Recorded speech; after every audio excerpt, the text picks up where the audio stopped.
Global share markets were mixed overnight, once again due to some mixed economic reports coming out of the US market. However, the biggest shot for local markets on this side of the world did come from across the Tasman.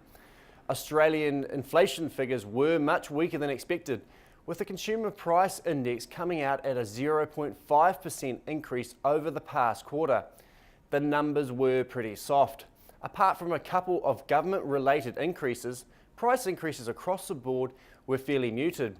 This has meant that the Australian dollar has sold off over the past day, as now markets expect the Reserve Bank of Australia to hold off increasing their cash rate for some time yet.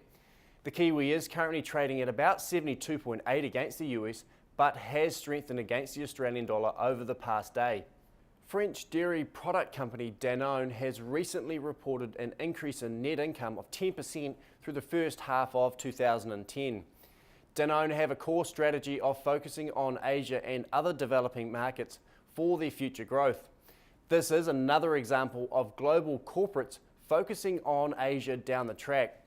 New Zealand's agricultural industry has benefited significantly from Asia's high growth and high population base being located relatively closely to our back doorstep. This has somewhat insulated us from the full effects of the global financial crisis, as well as the pain experienced by other major global economies. Weakened consumer demand for expensive fresh fruits out of Europe has seen exports of kiwi fruit to this region fall by 7 million trays through 2010.